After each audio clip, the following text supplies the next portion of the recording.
ડીસા ઉત્તર પોલીસે તેરા તુજકો અર્પણ કાર્યક્રમ અંતર્ગત વધુ એક સફળ કામગીરી કરી છે। પોલીસે કુલ રૂપિયા 2,31,751 ની કિંમતના 11 ચોરાયેલા અને ગુમ થયેલા મોબાઈલ શોધી તેમના મૂળ માલિકોને પરત સોંપ્યા છે। જિલ્લા પોલીસ વડા અક્ષરાજ મકવાણા અને ડીસા ડીવાયએસપી સીએલ સોલંકીના માર્ગદર્શન હેઠળ ડીસા ઉત્તર પોલીસ સ્ટેશનના મહિલા પીઆઈ એસડી ચૌધરીની ટીમે આ કામગીરીને અંજામ આપી છે। પોલીસે ઓનલાઈન ફરિયાદો અને સીધી અરજીઓના આધારે તપાસ શરૂ કરી હતી।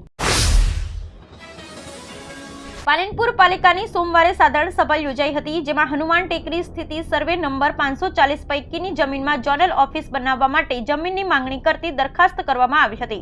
અગાઉ આ જમીન કલેક્ટર દ્વારા સ્પેશિયલાઇઝ્ડ એડોપ્શન એજન્સીને ફાળવવામાં આવી છે, જેના ઉપર શિશુગૃહ અને મેદાન બનાવવા માટે દરખાસ્ત થઈ ચૂકી છે। જો કે શ્રી સરકાર 1601 ચોરસ ફૂટ જગ્યામાં શિશુગૃહ અને મેદાનની સાથે સાથે જનતા માટે પણ સુવિધા ઉપલબ્ધ થાય તેવો પાલિકાનો હેતુ છે। કારોબારી સપ્તાહના બીજા દિવસે શેર બજાર ઉછાળા સાથે ગ્રીન ઝોનમાં ખુલ્યું છે। બીએસઈ પર સેન્સેક્સ 292 પોઈન્ટના ઉછાળા સાથે 75,659.00 પર ખુલ્યો હતો। તે સમયે એનએસઈ પર નિફ્ટી 0.58% વધારા સાથે 22,960.45 પર ખુલ્યો હતો।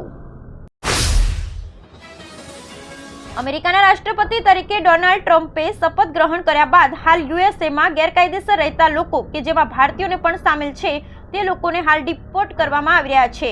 આ તરફ 18,000 ભારતીયોને ડિપોર્ટ કરવાની ચર્ચા વચ્ચે પીએમ મોદી અમેરિકા જઈ શકે છે। જમાલપુરમાં એએમસી દ્વારા ડિમોલિશનની કાર્યવાહી કરવામાં આવી હતી। આ વિસ્તારમાં કાચની મસ્જિદ પાસે એએમસીના પ્લોટમાંથી ગેરકાયદે બાંધકામ દૂર કરાયું હતું। તંત્ર દ્વારા કોર્ટના આદેશ બાદ એએમસીની કાર્યવાહી કરવામાં આવી હતી। આ બાબતે સંકલન સમિતિમાં ધારાસભ્ય અમિત શાહે રજૂઆત કરી હતી, જેમાં ત્યારે સ્કૂલ બોર્ડની સ્કૂલ બંધ થયા બાદ ગેરકાયદે આ કોમ્પ્લેક્સ બાંધવામાં આવ્યું હતું, જેને દૂર કરવામાં આવ્યું હતું। મહાકુંભમાં સતત લોકો ઉમટી રહ્યા છે। પ્રયાગરાજના સંગમ કિનારે આયોજિત મહાકુંભને 16 દિવસ થઈ ગયા છે। આ 16 દિવસમાં 14 કરોડથી વધુ લોકોએ સ્નાન કર્યું છે। આ તરફ હવે 29મીએ યોજાનારા મૌની અમાવસ્યાના અમૃત સ્નાનની તૈયારીઓ પૂર્ણ કરી દેવામાં આવી છે। મહાકુંભના બીજા અમૃત સ્નાન માટે લગભગ 10 કરોડ ભક્તો આવવાની આશા છે। નોંધનીય છે કે ગઈકાલે કેન્દ્રીય ગૃહપ્રધાન અમિત શાહ તેમના પરિવાર સાથે સંગમમાં સ્નાન કરવા પહોંચ્યા હતા। સુરેન્દ્રનગરના વનાળા ગામે યુવકનો હત્યારો ઝડપાયો। યુવકની પ્રેમ પ્રકરણમાં હત્યા કરનાર યુવતીના પિતા અને બે ભાઈની પોલીસે ધરપકડ કરી લોકો શિક્ષિત બની ગયા છે, પરંતુ આજે અમુક બાબતમાં પહેલા જેવા પછાત છે। આજે પણ લોકોનું બધું પસંદ છે, પરંતુ પોતાના પરિવારની દીકરી કોઈની સાથે પ્રેમનો ફાગ ખેલે તો તેને જાનથી મારી નાખવામાં આવે છે। છોકરાઓ ગમે તેની સાથે ઇશ્કનો ફાગ ખેલી શકે, જો કે દીકરી આવું કરે તો ઇજ્જત ગઈ સમજે છે। આવી ઘટના ચુડાના વનાળા ગામની છે। અમદાવાદ કોલ્ડ પ્લે કોન્સર્ટને કારણે મેટ્રોમાં અભૂતપૂર્વ ઘસારો જોવા મળ્યો હતો। એક જ દિવસમાં સૌથી વધુ મુસાફરો મેટ્રો સેવાનો ઉપયોગ કર્યો હતો। 25 થી 26 જાન્યુઆરીએ 3 દિવસમાં મેટ્રોમાં 4 લાખ કરતાં વધુ મુસાફરોએ મુસાફરી કરી હતી। 25 જાન્યુઆરીએ 406 ટ્રીપ કરી, જેમાં 2.13 લાખ મુસાફરોએ મેટ્રોની મુસાફરી કરી હતી, જ્યારે 26 જાન્યુઆરીએ મેટ્રો 427 ટ્રીપ કરી 1.91 લાખ મુસાફરોએ મુસાફરી કરી હતી। અગાઉ ક્રિકેટ વર્લ્ડ કપની 2 મેચ અને આઈપીએલ દરમિયાન મુસાફરોનો ઘસારો નોંધાયો હતો।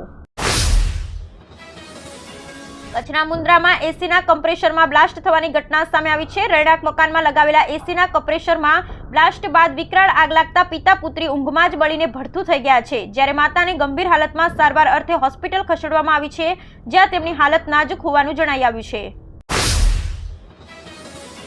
હરણી બોટ દુર્ઘટનામાં 27 જાન્યુઆરીએ એસડીએમ કચેરીમાં છેલ્લી હિયરિંગ યોજાઈ હતી, જેમાં ધારાશાસ્ત્રી હિતેશ ગુપ્તા અને પીડિતો દ્વારા ન્યૂ સનરાઈઝ સ્કૂલના સંચાલકોએ બોગસ પુરાવા રજૂ કર્યા હોવાથી તેની તપાસ થાય તે માટે મૃતક શિક્ષિકાઓના પતિ અને પુત્રે 2 સોગંદનામા રજૂ કર્યા હતા, જ્યારે દુર્ઘટનામાં કેટલું વળતર ચૂકવાશે તે 30 જાન્યુઆરીએ એસડીએમ દ્વારા જાહેર કરવામાં આવશે।